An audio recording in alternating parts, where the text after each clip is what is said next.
There are about 19 million Asians living here in the United States, and they've been dubbed the model minority. What this essentially means is that people here in the United States see Asians as a good minority.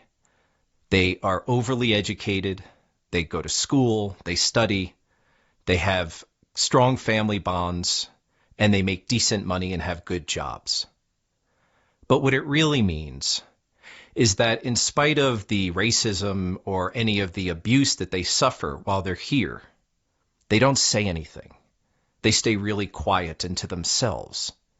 They turn the other cheek, and they bear it. The craziest thing about these recent attacks is that most of them have happened in the middle of the day, and they're against these really elderly people. It started off with this Thai man who was just out for a walk in San Francisco, and some young kid came and just threw him on the ground.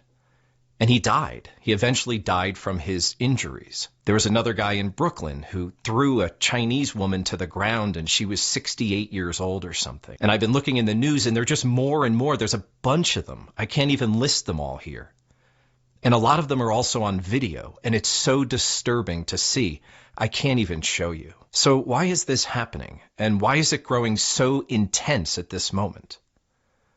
Well, we just spent the past 5 years with our leader, our former leader, who is such a xenophobe, using hateful rhetoric and abusive words and language every single day against certain people. And his followers listen to everything he says, and they take it quite literally. So he's created this incredibly divisive moment where there's so much anger and there's so much hatred here. And it flows from the top down.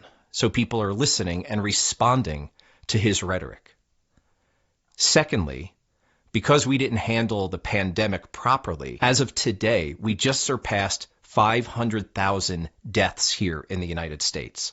Deaths. So people are still at home. They don't have work. They don't have jobs. Nobody can go out. We're still under this lockdown, and people are starting to go crazy. And the easiest thing to do, like we heard from the former president, is to blame it on other people. So the Asian people living in this country have become the perfect scapegoat. So what is the United States doing to combat this problem? First of all, more and more people are talking about it. Movie stars, it's in the news. So it's become more of a dialogue going on in the country. So here we have a hate crime law.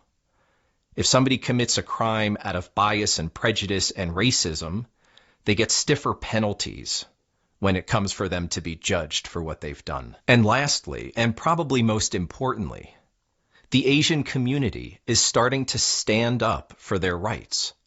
They're starting to speak out and fight back. So let's hope that people will band together. Let's hope that the Asian community will feel stronger and more empowered to stand up for their equal rights here in the States. And let's hope that these poor elderly people stop being attacked. And let's hope that the people of the United States can evolve and grow and open their mind and be accepting to other people from other cultures.